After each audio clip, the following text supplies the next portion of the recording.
বিসমিল্লাহির রহমানির রহিম।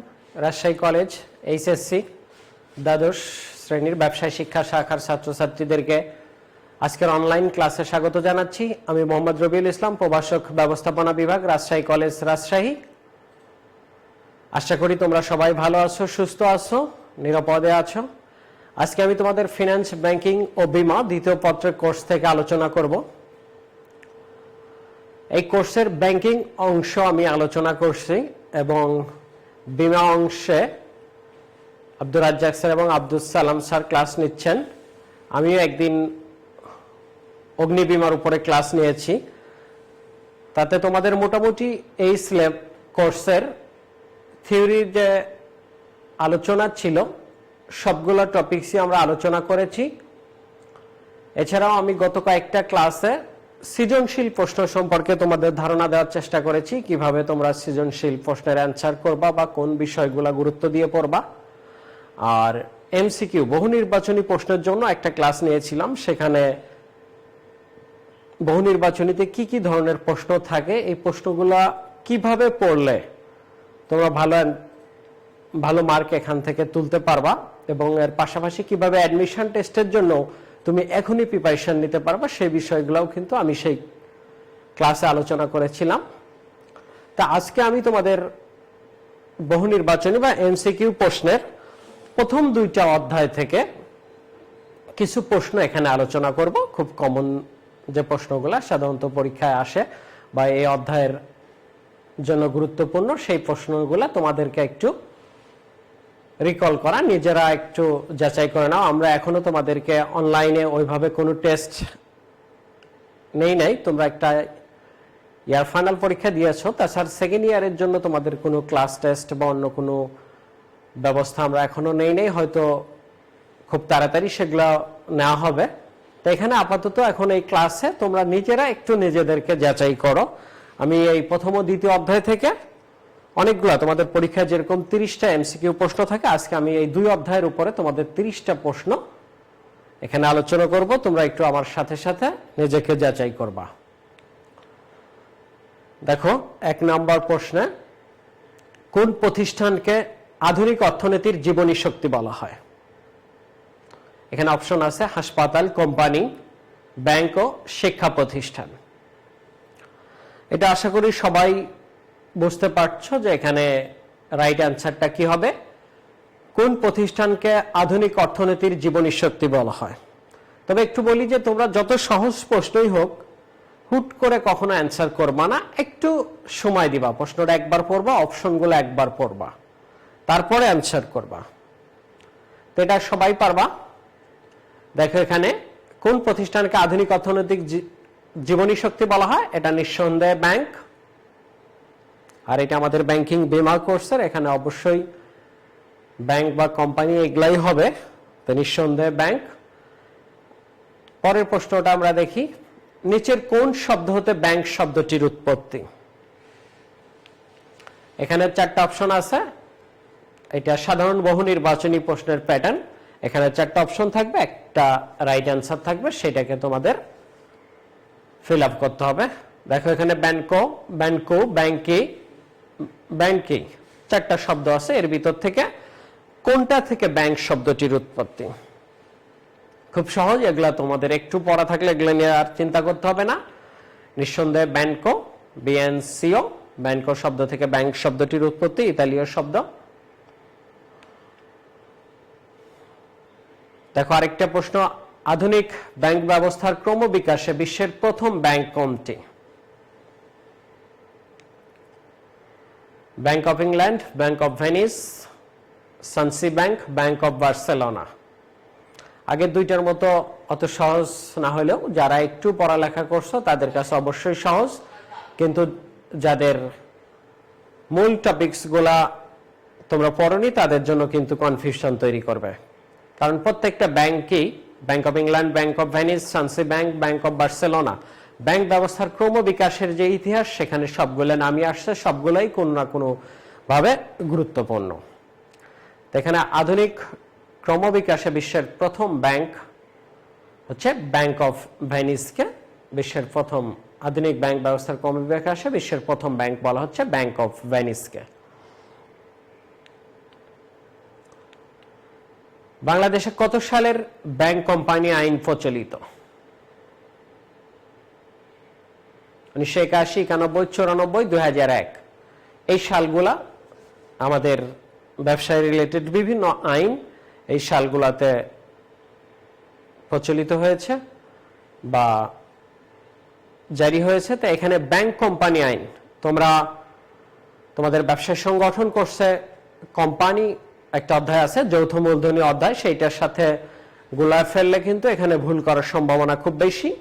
এটা বলা হচ্ছে ব্যাংক কোম্পানি আইন, কিন্তু খুব দ্রুত যদি অ্যান্সার করতে চাও তাহলে সেক্ষেত্রে কিন্তু কোম্পানি আইন হচ্ছে 1994 সালে, কিন্তু ব্যাংক কোম্পানি আইন 1991 সালে। এই জন্য তোমাদেরকে ঠান্ডা মাথায় প্রশ্নটা আগে পড়তে হবে, অপশনগুলো অবশ্যই পড়তে হবে। শুধু প্রশ্ন পড়ে উত্তর জানা থাকলে হুট করে আনসার করা যাবে না। এরপরে দেখো, সর্বপ্রথম কোন ব্যবসায়ের মাধ্যমে ব্যাংক ব্যবস্থার উদ্ভব হয়েছে? সর্বপ্রথম কোন ধরনের ব্যাংক ব্যবসায়ের মাধ্যমে, কোন ব্যবসায়ের মাধ্যমে ব্যাংক ব্যবস্থার উদ্ভব হয়েছে? এখানে মিশ্র, একক, শাখা যে ব্যাংক ব্যবস্থার যে প্রকারভেদগুলো আছে সেখান থেকে এখানে কয়েকটা ধরন উল্লেখ করা হয়েছে। এখন বর্তমানে শাখা ব্যাংকটা সবচেয়ে জনপ্রিয় হলেও কিন্তু ব্যাংক ব্যবসার উৎপত্তি মূলত একক ব্যাংক থেকে। একক ব্যাংকের অস্তিত্ব আমাদের এখানে নাই, কিন্তু একক ব্যাংকটা হচ্ছে শুধুমাত্র একটা শাখার মাধ্যমে যখন ব্যাংকিং কার্যক্রম পরিচালনা হয়। যুক্তরাষ্ট্র সহ অন্যান্য বিভিন্ন দেশে এই ব্যাংকের অস্তিত্ব আছে, আমাদের এখানে একক ব্যাংকের কোনো অস্তিত্ব নাই, কিন্তু এইটা ব্যাংক ব্যবস্থার উৎপত্তির প্রথম ধাপ। দেখো এখানে আমরা 5টা প্রশ্ন দেখলাম, 5টাই কিন্তু সাধারণ বহু নির্বাচনী প্রশ্ন, জ্ঞানমূলক এবং অনুধাবনের। এর পরবর্তী স্লাইডে আমরা একটু দেখি, বিশ্বের প্রথম সংগঠিত ব্যাংক ব্যাংক অফ ভেনিস কত সালে প্রতিষ্ঠিত হয়? ব্যাংক অফ ভেনিস নিয়ে আরেকটা প্রশ্ন আমরা পেয়েছিলাম। এখন এটা প্রথম সংগঠিত ব্যাংক, সেটা ব্যাংক অফ ভেনিস কত সালে প্রতিষ্ঠিত হয়? সরি, কয়েকটা সাল দেওয়া আছে, তোমাদের এই বিষয়গুলো একটু মনে রাখতে হবে এমসিকিউ প্রশ্নের জন্য এবং পরবর্তী অ্যাডমিশন টেস্টের জন্য। দেখো এখানে 1157 সালে ব্যাংক অফ ভেনিস প্রতিষ্ঠিত হয়। অন্য সালগুলো গুরুত্বপূর্ণ, বিভিন্ন ব্যাংকের বিভিন্ন ধরনের কার্যক্রম এই সালগুলোতে সংগঠিত হয়। আরেকটা প্রশ্ন, বাংলাদেশ ব্যাংকের সর্বশেষ নির্দেশনা অনুযায়ী তালিকাভুক্ত ব্যাংক প্রতিষ্ঠার ক্ষেত্রে ন্যূনতম কি পরিমাণ পরিশোধিত মূলধন থাকতে হয়? 200 কোটি, 300 কোটি, 400 কোটি, 500 কোটি টাকা পরিশোধিত মূলধন থাকতে হয়, কোনটা? একটু তোমরা চিন্তা করো। হ্যাঁ, এটা 500 কোটি টাকা আমাদের এখানে বাংলাদেশ ব্যাংকের যে নিয়ম, যদি তালিকাভুক্ত ব্যাংক হতে হয়। তোমরা প্রকারভেদে পড়েছো, তালিকাভুক্ত ব্যাংক, অতালিকাভুক্ত ব্যাংক বা তফসিলি ব্যাংক। তালিকাভুক্ত ব্যাংক বা তফসিলি ব্যাংক, কোনো ব্যাংক যদি বাংলাদেশ ব্যাংকের নির্দিষ্ট তালিকাভুক্ত হতে চায় তাহলে তাদেরকে 500 টাকা পরিশোধিত মূলধন থাকাটা বাধ্যতামূলক।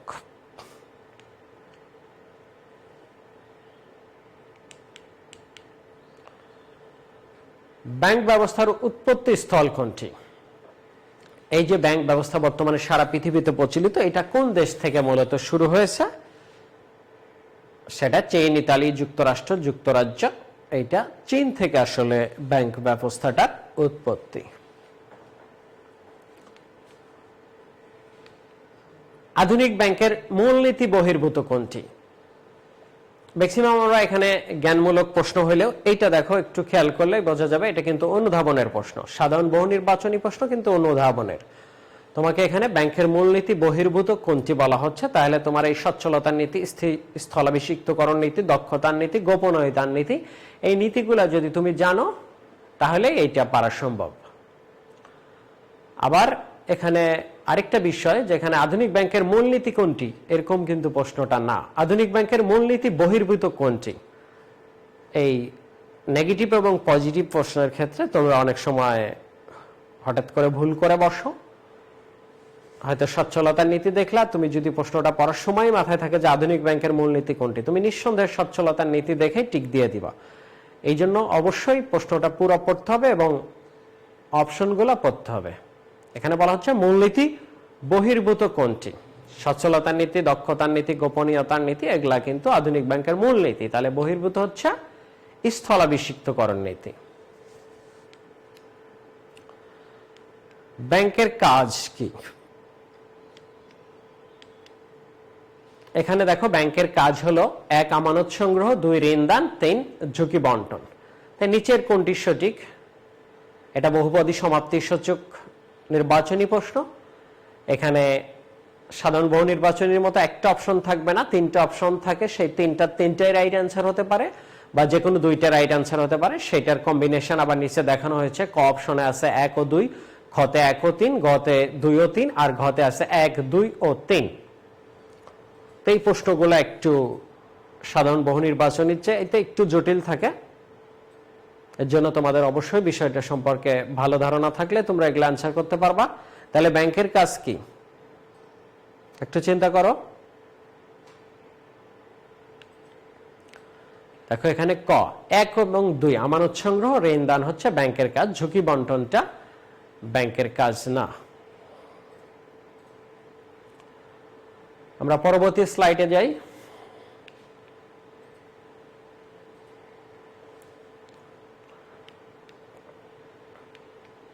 দেখো এখানে একটু প্রশ্ন আরেকটু আলাদা আছে। একটা ছোট্ট উদ্দীপকের মতো করে সাধারণ বহু নির্বাচনী প্রশ্ন দেওয়া হয়েছে, কিন্তু ছোট্ট একটা উদ্দীপকের মতো।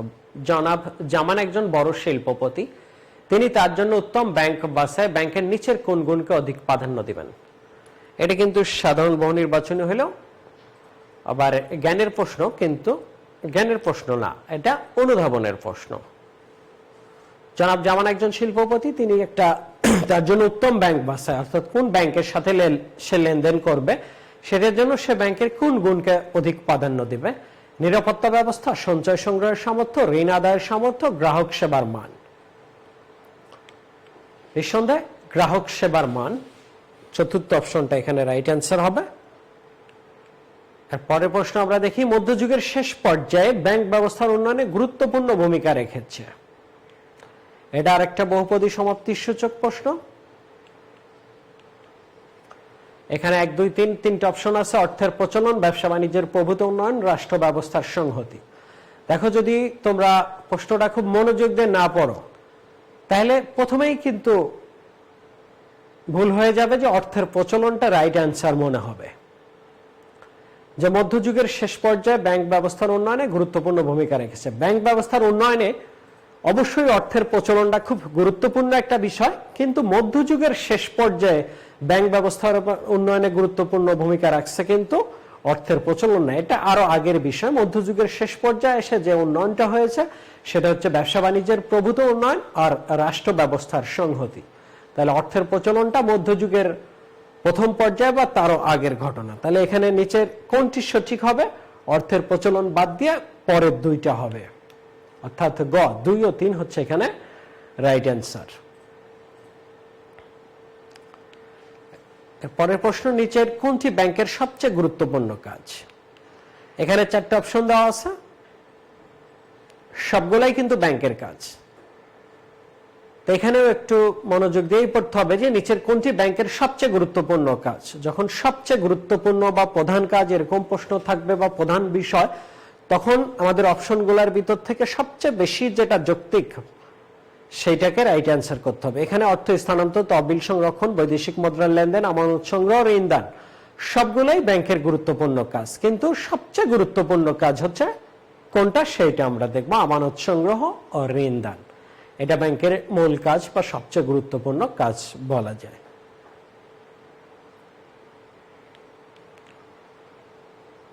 আরেকটা দেখো, ব্যাংকের কোন ভূমিকা বৈদেশিক বাণিজ্যের সবচেয়ে গুরুত্বপূর্ণ বিবেচিত হয়? ব্যাংকের কোন ভূমিকা বৈদেশিক বাণিজ্যের সবচেয়ে বিবেচিত হয়? এটাও আগের প্রশ্নের মতোই।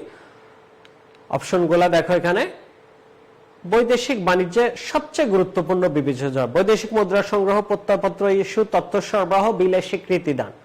সবগুলোই কিন্তু বৈদেশিক বাণিজ্যের ক্ষেত্রে ব্যাংকের গুরুত্বপূর্ণ কাজ, কিন্তু এখানেও বলা হচ্ছে সবচেয়ে গুরুত্বপূর্ণ বিবেচিত হয়। তাহলে তোমাকে একটু কাজগুলোর গুরুত্ব বুঝতে হবে, তাইলেই তুমি রাইট অ্যান্সার করতে পারবা। তো এখানে প্রত্যয়পত্র ইস্যুটা বৈদেশিক বাণিজ্যের সবচেয়ে গুরুত্বপূর্ণ কাজ হিসেবে বিবেচিত হবে এই যে কাজগুলো আছে এগুলোর ভিতরে।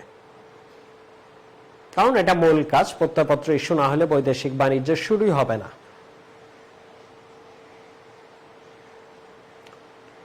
আমরা পরের স্লাইডে যাই।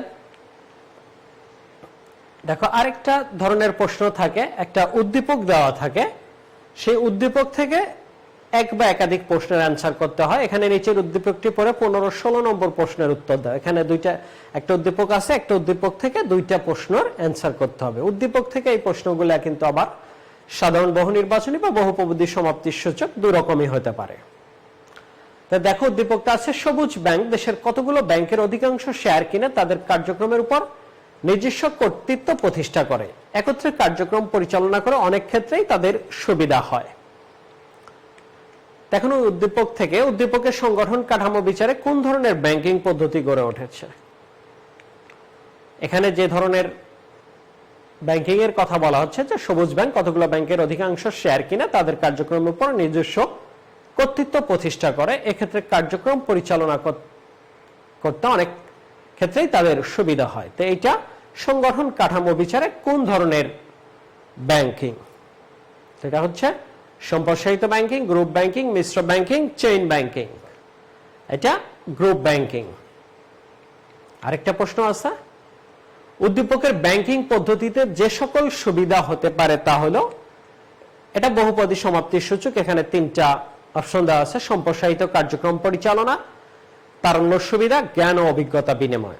অর্থাৎ যেভাবে সবুজ ব্যাংক আরো কয়েকটা ব্যাংকের অধিকাংশ শেয়ার কিনে কার্যক্রমের উপরে কর্তৃত্ব প্রতিষ্ঠা করছে, এক্ষেত্রে কি কি সুবিধা? সম্প্রসারিত কার্যক্রম পরিচালনা, তারুণ্য সুবিধা, জ্ঞান ও অভিজ্ঞতা বিনিময়। নিচের কোনটি সঠিক? এর একটা বা দুইটা হতে পারে, অবশ্য তিনটেই রাইট অ্যান্সার হতে পারে। তোমাদের কাছে কি মনে হচ্ছে কোনটা কোনটা রাইট হতে পারে?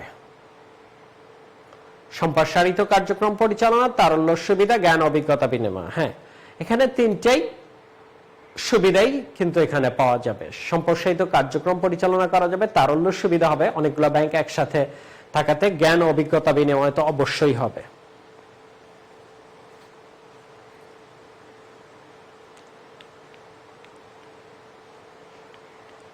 এরপরে দেখো আরেকটা বহুপদী সমাপ্তির সূচক প্রশ্ন,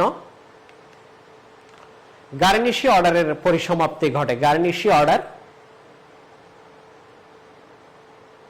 নিশ্চয়ই তোমরা নাম শুনছো। এই গার্নিশি অর্ডারের পরিসমাপ্তি ঘটে কিভাবে? 10 বছর পূর্ণ হলে, অর্থ আদায় হয়ে গেলে, আদালতের আদেশ প্রত্যাহার হলে। এখন যারা গার্নিশি অর্ডারটা কি বা এটা কেন, কাদের জন্য এটা জারি করা হয়, এগুলা জানা থাকলে অবশ্যই তোমরা পারবা। তো এখানে কোনটা রাইট অ্যান্সার হতে পারে? 1, 2, 2, 3 না 1, 3 না 1, 2, 3 সবগুলাই হতে পারে। এটা 2 ও 3, অর্থাৎ অর্থ আদায় হয়ে গেলে, আদালতের আদেশ প্রত্যাহার হলে। এখানে 10 বছর পূর্ণ হওয়ার তেমন কোনো শর্ত নাই। এখন আমরা ছোট্ট একটা উদ্দীপক পড়ি আবার। আগের উদ্দীপকটাতে দুইটা প্রশ্নের অ্যান্সার চাওয়া হয়েছিল, এখানে নিচের উদ্দীপকটি পরে শুধু 18 নম্বর প্রশ্নের উত্তর দেওয়া বলা হয়েছে। শাপলা ব্যাংক হলো সরকারি মালিকানাধীন জনকল্যাণমুখী একটি আর্থিক প্রতিষ্ঠান, যেটি দেশের অর্থনৈতিক স্থিতিশীলতা নিয়ন্ত্রণের জন্য সুদের হার নির্ধারণ করে, নোট ও মুদ্রার প্রচলন করে এবং বৈদেশিক বিনিময় হার নির্ধারণ করে। এখানে প্রশ্নটা কি দেওয়া আছে? উদ্দীপকে উল্লেখিত শাপলা ব্যাংকটি কোন ধরনের ব্যাংক? অপশনগুলো দেওয়া আছে, বাণিজ্যিক ব্যাংক, বিশেষায়িত ব্যাংক, কেন্দ্রীয় ব্যাংক, সমবায় ব্যাংক। শাপলা ব্যাংকটা হচ্ছে সরকারি মালিকানাধীন জনকল্যাণমুখী একটি আর্থিক প্রতিষ্ঠান, অর্থনৈতিক স্থিতিশীলতা নিয়ন্ত্রণের জন্য সুদের হার নির্ধারণ করে, নোট ও মুদ্রার প্রচলন করে, বৈদেশিক বিনিময় হার নির্ধারণ করে। এটা কোন ধরনের ব্যাংক? বাণিজ্যিক, বিশেষায়িত, কেন্দ্রীয়, সমবায় ব্যাংক। সবাই এটা পারবে আশা করি। এটা হচ্ছে কেন্দ্রীয় ব্যাংক।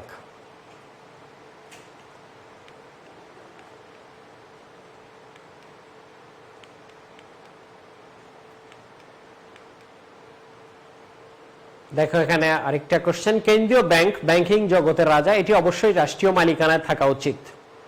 কেন্দ্রীয় ব্যাংক এখানে বলা হচ্ছে ব্যাংকিং জগতের রাজা, আর এটা অবশ্যই রাষ্ট্রীয় মালিকানায় থাকা উচিত। এর কারণ হিসেবে 3টা পয়েন্ট উল্লেখ করা হয়েছে: আর্থিক নিয়ন্ত্রণ প্রতিষ্ঠা, জাতীয় অর্থনৈতিক কল্যাণ নিশ্চিতকরণ, বৈদেশিক বিনিময় নিয়ন্ত্রণ।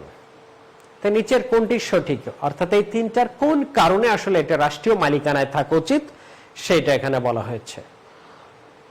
দেখো পয়েন্টগুলো পড়ো। আর্থিক নিয়ন্ত্রণ প্রতিষ্ঠা, জাতীয় অর্থনৈতিক কল্যাণ নিশ্চিতকরণ, বৈদেশিক বিনিময় নিয়ন্ত্রণ। অবশ্যই তিনটাই রাইট অ্যান্সার হবে, কারণ এই তিনটাই রাষ্ট্রীয় মালিকানায় থাকলেই সঠিকভাবে করা সম্ভব।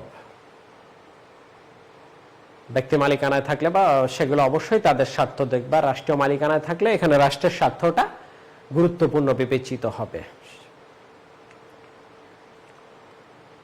ব্যাংক হার বৃদ্ধির ফলাফল সাধারণভাবে কি হতে পারে বলে তুমি মনে করো? দেখো ব্যাংক হার বৃদ্ধির ফলাফল সাধারণভাবে কি হতে পারে। ব্যাংক হার অবশ্যই তোমরা জানো যে ব্যাংক হারটা কি, আর যারা ব্যাংক হার জানো না তারা নিশ্চিত রাইট অ্যান্সার করা সম্ভব না। তো ব্যাংক হার বৃদ্ধির ফলাফল সাধারণভাবে কি হতে পারে বলে তুমি মনে করো? এখানে কি হতে পারে? বাজারে ঋণের পরিমাণ হ্রাস পাবে, বাজারে ঋণের পরিমাণ বৃদ্ধি পাবে, বাণিজ্যিক ব্যাংকের সুদের হার কমবে, বাণিজ্যিক ব্যাংক থেকে বেশি অর্থ কেন্দ্রীয় ব্যাংকে যাবে। অপশনগুলো একটু চিন্তা করো, দেখো কোনটা রাইট অ্যান্সার হতে পারে। ব্যাংক হার বৃদ্ধির ফলে নিঃসন্দেহে বাণিজ্যিক ব্যাংকগুলোর ঋণ দান ক্ষমতাটা কমে যাবে, তাহলে বাজারে ঋণের পরিমাণটা হ্রাস পাবে। কখন কেন্দ্রীয় ব্যাংকের ঋণ নিয়ন্ত্রণ প্রয়োজন পড়ে? আমরা জানি কেন্দ্রীয় ব্যাংকের একটা গুরুত্বপূর্ণ কাজ ঋণ নিয়ন্ত্রণ। তো কখন কেন্দ্রীয় ব্যাংকে ঋণ নিয়ন্ত্রণের প্রয়োজন অনুভব করে? এখানে চারটা অপশন আছে। দ্রব্যমূল্য হ্রাস পেলে, অর্থের চাহিদা হ্রাস পেলে, মুদ্রাস্ফীতি বৃদ্ধি পেলে, ঋণের পরিমাণ হ্রাস পেলে। এটা অবশ্যই মুদ্রাস্ফীতি বৃদ্ধি পেলে ব্যাংক ঋণ নিয়ন্ত্রণের প্রয়োজন পড়ে।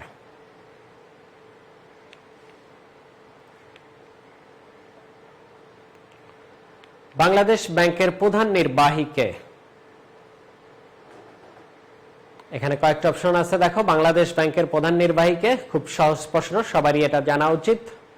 অর্থমন্ত্রী, অর্থ সচিব, চিফ এক্সিকিউটিভ অফিসার, গভর্নর। এটা তাড়াহুড়া না করলে সবাই পারবা, কিন্তু তাড়াহুড়া করে অনেক সময় সহজ প্রশ্নগুলো ভুল হয়ে যায়। এটা নিঃসন্দেহে আমরা সবাই জানি গভর্নর বাংলাদেশ ব্যাংকের প্রধান নির্বাহী কর্মকর্তা। কেন্দ্রীয় ব্যাংকের প্রধান লক্ষ্য হচ্ছে, এখানে আবার সেই বহুপদী সমাপ্তির সূচক। কেন্দ্রীয় ব্যাংকের প্রধান লক্ষ্য নোট ও মুদ্রা প্রচলন, ঋণ নিয়ন্ত্রণ, মুনাফা অর্জন। এখানে তিনটা লক্ষ্যের কথা উল্লেখ করা হয়েছে। তো নিচের কোনটি সঠিক? নোট ও মুদ্রা প্রচলন, ঋণ নিয়ন্ত্রণ, মুনাফা অর্জন। যারা কেন্দ্রীয় ব্যাংক সম্পর্কে পড়েছ তাদের কাছে নিশ্চয় এটা অযৌক্তিক মনে হচ্ছে যে কেন্দ্রীয় ব্যাংকের লক্ষ্য মুনাফা অর্জন। অবশ্যই না। তার মানে 3 নম্বর অপশনটা বাদ। ঋণ নিয়ন্ত্রণ হ্যাঁ এটা আছে, আবার নোট ও মুদ্রা প্রচলন এটাও কেন্দ্রীয় ব্যাংকের একটা গুরুত্বপূর্ণ কাজ বা লক্ষ্য বলা যায়। তাহলে আমাদের নিচের কোনটি সঠিক? এখানে অবশ্যই কটা রাইট অ্যান্সার হবে, নোট ও মুদ্রা প্রচলন এবং ঋণ নিয়ন্ত্রণ।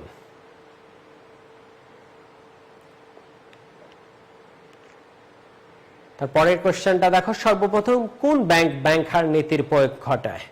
ব্যাংক হার নীতি আমরা বললাম একটু আগে, একটা কোশ্চেনে ছিল। সেই ব্যাংক হার নীতিটা আসলে সর্বপ্রথম কোন ব্যাংক এটা ইন্ট্রোডিউস করে?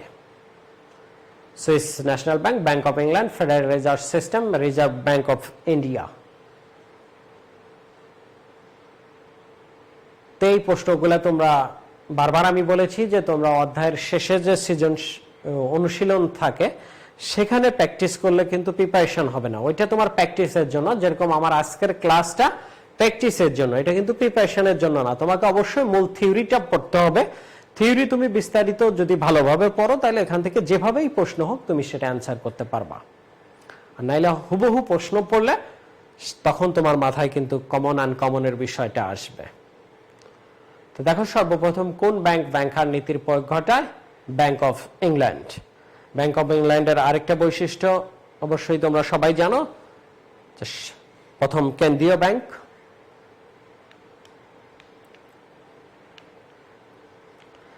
এখানে আরেকটা উদ্দীপক আমরা দেখবো। এই উদ্দীপক থেকে 25 এবং 26 দুইটা প্রশ্নের অ্যান্সার করব। দেখো কিছুদিন হলো কেন্দ্রীয় ব্যাংক ঋণ নিয়ন্ত্রণের সমস্যার মধ্যে। ব্যাংক হার বাড়ানোর পরও অনেক ব্যাংকের উপর তার প্রভাব নাই।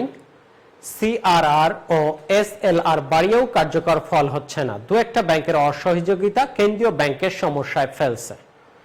অর্থাৎ কেন্দ্রীয় ব্যাংক নিয়ন্ত্রণ করতে একটু সমস্যার মধ্যে পড়ছে, ব্যাংক হার বাড়িয়েও খুব একটা প্রভাব পড়ছে না। সিআরআর ও এসএলআর বাড়িয়েও কার্যকর ফল হচ্ছে না। দু একটা ব্যাংকের অসহযোগিতা কেন্দ্রীয় ব্যাংকের সমস্যায় ফেলছে। এটা আমাদের উদ্দীপক। এখান থেকে প্রশ্ন, বাংলাদেশ ব্যাংক কোন সংখ্যাত্মক পদ্ধতি ব্যবহার করে এক্ষেত্রে ভালো ফলের প্রত্যাশা করতে পারে? আমরা ঋণ নিয়ন্ত্রণের দুই ধরনের পদ্ধতির কথা জানি, একটা সংখ্যাত্মক পদ্ধতি আর একটা গুণগত পদ্ধতি। তো এখানে বলেই দেওয়া হচ্ছে যে কোন সংখ্যাত্মক পদ্ধতি ব্যবহার করে এক্ষেত্রে ভালো ফলের প্রত্যাশা করা যেতে পারে। সেক্ষেত্রে যদি তুমি সংখ্যাত্মক পদ্ধতি এবং গুণগত পদ্ধতিগুলো না জানো তাহলে কিন্তু রাইট আনসার করা যাবে না। জামানতের হার পরিবর্তন, খোলা বাজার কার্যক্রম, ঋণের বরাদ্দকরণ নীতি, প্রচারণা পদ্ধতি, এর ভিতরে সংখ্যাত্মক পদ্ধতি কোনটা সেটা জানা থাকলে কিন্তু খুব সহজে আনসার করা যাবে, কারণ এখানে সবগুলাই গুণগত পদ্ধতি, এর খোলা বাজার কার্যক্রমটা সংখ্যাত্মক পদ্ধতি। এই উদ্দীপক থেকে আরেকটা প্রশ্ন, যে উদ্দীপকের বর্ণনা অনুযায়ী কিছু ব্যাংক যে অসহযোগিতা করছে তার জন্য প্রত্যক্ষ শাস্তিমূলক ব্যবস্থা কি হতে পারে? যে ব্যাংকগুলা অসহযোগিতা করছে তাদের জন্য বাংলাদেশ ব্যাংকের করণীয়টা কি, বা কি ব্যবস্থা বাংলাদেশ ব্যাংক নিতে পারে? এখানে তিনটা অপশন: অতিরিক্ত রিজার্ভ সংরক্ষণের নির্দেশ, অতিরিক্ত সুদ চার্জ, ঋণ সুবিধা প্রত্যাহার। এখন নিচের কোনটি সঠিক? এখানে যে অপশনগুলো আছে একটু অপশনগুলো পড়ে নাও। অতিরিক্ত রিজার্ভ সংরক্ষণের নির্দেশ, অতিরিক্ত সুদ চার্জ, ঋণ সুবিধা প্রত্যাহার। নিচের কোনটি সঠিক? এখানে সবগুলা রাইট আনসার। সবগুলা ব্যবস্থায় বাংলাদেশ ব্যাংক সেই অসহযোগিতা যে ব্যাংকগুলা করছে তাদের ক্ষেত্রে প্রয়োগ করতে পারে। আমরা পড়ার শেষের দিকে চলে আসছি, আর কয়েকটা প্রশ্ন একটু দেখব খুব সহজে। বাংলাদেশের অর্থ বাজার নিয়ন্ত্রণ করে কে? চারটা অপশন আছে: অর্থ মন্ত্রণালয়, সচিবালয়, securities and exchange commission, Bangladesh bank. এখানে দেখো কোনটা রাইট হতে পারে। অর্থ বাজার নিয়ন্ত্রণ করে অবশ্যই বাংলাদেশ ব্যাংক, আমাদের কেন্দ্রীয় ব্যাংক। দেখো পরের প্রশ্নটা, কেন্দ্রীয় ব্যাংকের ঋণ নিয়ন্ত্রণের গুণগত পদ্ধতি কোনটা? এর আগে আমরা সংখ্যাত্মক পদ্ধতি উদ্দীপক থেকে যখন দেখলাম সেখানে সংখ্যাত্মক পদ্ধতি জানতে চাওয়া হয়েছিল, কোন সংখ্যাত্মক পদ্ধতি ব্যবহার করে। ঠিক এখানে আবার বলা হচ্ছে কেন্দ্রীয় ব্যাংকের ঋণ নিয়ন্ত্রণের গুণগত পদ্ধতি কোনটি। এখানে আর উদ্দীপক নেই, সরাসরি বলা হয়েছে যে নিচের কোনটি ঋণ নিয়ন্ত্রণের গুণগত পদ্ধতি: জমার হার পরিবর্তন, প্রান্তিক হার পরিবর্তন, ব্যাংক হার পরিবর্তন, খোলা বাজার নীতি। কেন্দ্রীয় ব্যাংকের ঋণ নিয়ন্ত্রণের গুণগত পদ্ধতিটা হচ্ছে প্রান্তিক হার পরিবর্তন নীতি। এটা হচ্ছে প্রান্তিক হার পরিবর্তন নীতি, গুণগত পদ্ধতি।